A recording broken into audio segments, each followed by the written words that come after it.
နဲ့၄နိုင်ထိုးသွားဒီစကားတွေပြောကြတယ်ပြောရမယ်ဆိုတော့နှစ်ယောက်လုံးတယောက်အတွက်တယောက်အဲ့လိုမျိုး support ပေးနေခဲ့တဲ့အချိန်ပေါ့နော်ဆိုတော့အဲ့အချိန်မှာလည်းတကယ်လိုအပ်နေတာစိတ်ခွန်အားတွေဆိုတော့အဲ့အချိန်မှာတယောက်နဲ့တယောက်နှစ်ယောက်ရှိနေတဲ့ခါကျတော့ခွန်အားတစ်ခုနဲ့ရှိဆက်နိုင်ခဲ့တာပေါ့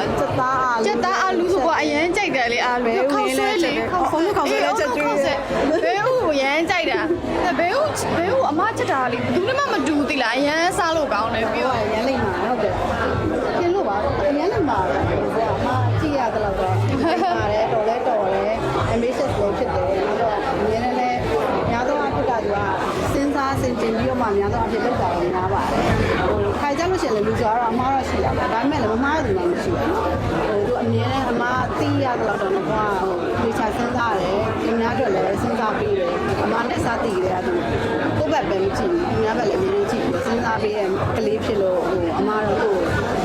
ဆိုးရလို့တော့မမြင်မိပါဘူးတော်တဲ့မိန်းကလေးလို့ဖေးကျုံပြစတဲ့ဖွင့်လမှာဖြစ်ပါတယ် ready 3 2 1ဒီနေ့က remix ကဟာပေါ့18ဆိုင်မြောက်တင်ယူဆိုင်ဖြစ်တယ်ဒီနေ့ကတော့ဒါ remix ရဲ့18ဆိုင်မြောက်ဒါရန်ကုန်မှာမန္တလေးမှာရောဆိုင်ခွဲတွေအများကြီးရှိရပေါ့နော် remix ဆိုတာတော့ဒါအများကြီးကြော်ညာဆရာမလို့အောင်စေစုနှစ်တစ်ခုတိုင်ရည်ကြည်ခဲ့တဲ့လူကြိုက်အများဆုံး phone accessory brand တစ်ခုပေါ့နော်ဆိုတော့ဒီနေ့ကတော့ဒါ remix ရဲ့ thank you branch ပေါ့နော်ဒါကတော့အမတ်129 129မြင်းကြီးထက် thank you လမ်းမှာအတစ်ချင်မှဖွင့်တဲ့ပွဲလေးပါဟုတ်ပထမဆုံး brand ambassador ဖြစ်တဲ့ပထမဆုံးပွဲတက်တဲ့ပွဲလေးဟုတ်ပထမဆုံးသဘောကျဆိုတော့ power bank ပေါ့နော်ဒါပန်ကတော့ဒါနောက်မှ3ဖြစ်တဲ့ပစ္စည်းလေးပေါ့ဆိုတော့ဒီမှာနှစ်ချက်တွေပါလဲ3ဖြစ်တယ်ပြီးတော့အိမ်ကအမိုးဆိုလဲ power bank အရန်3တော့ပေါ့နော် remix သွားပြီဆိုရင်မပေါ့ CC သွားပြီဆိုရင်က power bank တောင်းခဲ့ပေးပေါ့နော်အမြဲဘာအိမ်လုံးပြိတက်ဘိုးလုံးမရမိုးနေပို့ပြီးတော့ဟိုဟာဖြစ်တာ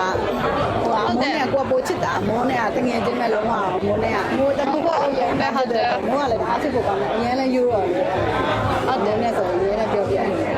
ပေါ့စီနဲ့ဦးနေရပဲပေါ့စီမိုးကရမ်းချစ်လို့ကောင်းတယ်ပေါ့စီကိုပြောပေးပေါ့စီကိုပြောပေးဆိုကိုကိုကြီးကြလို့မရလို့ရှင်ပေါ့စီသွားကြီးကြဟဲ့ပေါ့စီအဲ့လိုအဲကြိုက်ကိုလည်းတိုင်နေတာဟုတ်တယ်ရမ်းချစ်တာမိုးကလည်းရမ်းလိမ့်မှာဟုတ်တယ်ကျင်းလို့ပါအရမ်းလိမ့်မှာအမကြည့်ရသလောက်တော့ပါတယ်တော်လဲတော်တယ် ambitious လို့ဖြစ်တယ်နောက်တော့အများနဲ့လည်းများသောအားဖြင့်ကသူကစဉ်းစားဆင်ခြင်ပြီးတော့မှများသောအားဖြင့်လောက်တာလည်းများပါတယ်ခိုင်ကြလို့ရှိရင်လည်းလူဆိုတော့အမားတော့ရှိတာပါဒါပေမဲ့လည်းမမားတဲ့လူမှမရှိဘူးသူအမြဲတမ်းအမားသိရသလောက်တော့တော့ဒီချာစဉ်းစားတယ်ဒီများအတွက်လည်းစဉ်းစားပြီးတယ်အမားနဲ့စားသိတယ်သူကိုယ့်ဘက်ပဲမကြည့်ဘူးဒီများဘက်လည်းအမြဲတမ်းကြည့်ပြီးစဉ်းစားပြီးတဲ့ကလေးဖြစ်လို့အမားတော့ကိုဆိုးရလို့တော့မမြင်မိပါဘူးတော်တဲ့မိန်းကလေးလို့အကြိုင်လဲတူတူနေရကြဆိုလေအဲ့လို3လလောက်တူတူနေရကြတော့မျက်လုံးနှလုံးပွင့်တာနဲ့ကိုအမနဲ့ကိုညီမနဲ့ရင်ဖွင့်ပေါ်တိုင်ပင်ဘက်ပေါ့နော်ခါလေးကြရင်လည်းမနေ့၄နိုင်ထိုးသွားဒီစကားတွေပြောကြတယ်ပြောရမယ်ဆိုတော့နှစ်ယောက်လုံးတယောက်အတွက်တယောက်အဲ့လိုမျိုး support ပေးနေခဲ့တဲ့အချိန်ပေါ့နော်ဆိုတော့အဲ့အချိန်မှာလည်းတကယ်လိုအပ်နေတာစိတ်ခွန်အားတွေဆိုတော့အဲ့အချိန်မှာတယောက်နဲ့တယောက်နှစ်ယောက်ရှိနေတဲ့ခါကျတော့ခွန်အားတစ်ခုနဲ့ရှိဆက်နိုင်ခဲ့တာပေါ့အဲ့လိုပြောတော့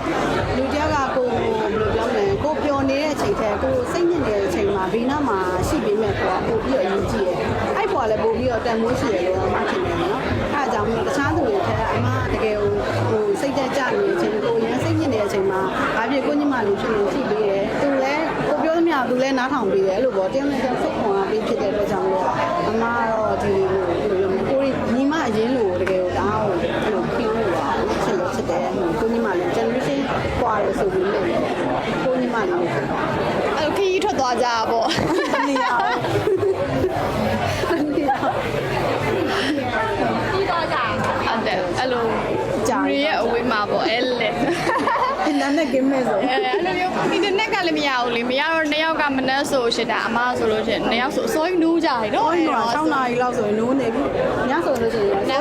စားနေလေသာဒီနေ့လုံးဆရာဆိုလို့စားဖို့ပဲရှိတယ်အမကလည်းဟင်းချက်အရင်ကောင်းတယ်ပြောပြအောင်ပဲသူတအားစားတာအရင်ဟင်းချက်ကောင်းတာလို့ကြည်ကြအမဟိုကချက်ကျွေးပါအောင်ချက်ကျွေးပါတော့တာကြတယ်အမစိတ်သားချက်ကျွေးသေးလားဟုတ်တယ်ချက်သားအာလူဆိုကအရင်ကြိုက်တယ်လေအာလူခောက်ဆွဲလေခောက်ဆွဲလည်းချက်ကျွေးတယ်ဘဲဦးကိုရမ်းကြိုက်တာ ဘဲဦးအမချက်တာလေသူနဲ့မှမတူသေးလားအရန်စားလို့ကောင်းတယ်ပြီးတော့အုံတို့ခောက်ဆွဲသူချက်ပြီးဆိုလို့ရှိရင်လေအဲ့လိုတအိမ်လုံးကလူတွေအကုန်လုံးတန်းစီပြီးတော့လာစားကြ ဟုတ်ကဲ့ပါဒီသိန်းမျိုးဆိုင်လေးပေါ့နော်ဒီမြမကိုရီလမ်းနဲ့သိန်းမျိုးလမ်းပေါ်မှာရှိရဲ့ remix ဆိုင်လေးကိုအားရအားပေးဖို့လည်းဖိတ်ခေါ်ပါတယ်